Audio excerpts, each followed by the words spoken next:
Okay, so the first topic we're going to cover in this course is the problem of language modeling. Language modeling is one of the oldest problems studied in statistical natural language processing. It's a very basic problem, and it's a very useful problem. Language models are used in a very wide range of natural language applications. So we're going to cover a number of things. I'm firstly going to define the basic problem. We'll then talk about a very important class of language models. These are called trigram language models. These are extremely widely used. We'll talk about how to evaluate different language models, how to measure the effectiveness of different language models. And then finally, we'll talk about a couple of estimation techniques for language modeling. Firstly, something called linear interpolation, and secondly, something called discounting methods. Both of these methods are widely used within language modeling, and as we'll see later in the class, they're also useful in many other problems in natural language processing. So these basic estimation techniques are widely used in other areas. So to get us started, here are a couple of definitions. We're going to assume that we have some set V, and this is a finite set, and this is going to include all of the words in our language of interest. So imagine we're constructing a language model for English, for example.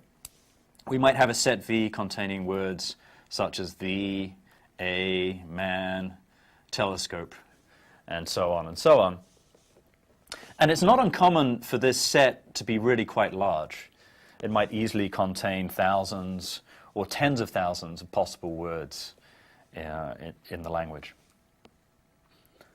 So given this underlying set V, I'm going to use V dagger, this symbol here, to refer to the set of all possible sentences or strings in this language.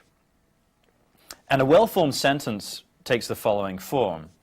It has 0 or more words, where each word is drawn from the set V, followed by a special symbol, the stop symbol.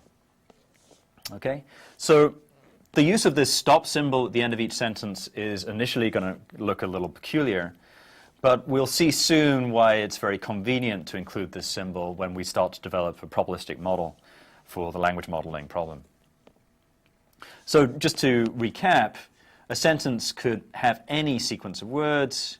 It could be a sentence that makes sense, for example, this sentence here, or it might be some sentence that really doesn't make sense.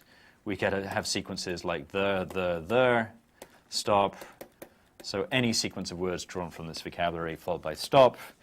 And we'll also include a sentence where we have the stop symbol alone. This is the case where the sentence is basically of 0 length. There are no words before stop, just to be completely precise. So given these definitions, we can now define the language modeling problem.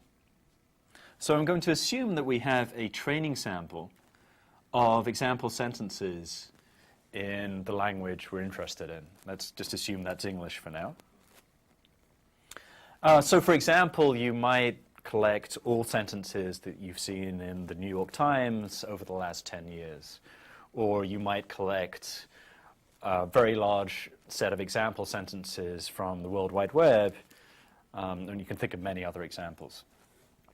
And this training sample can again be quite large.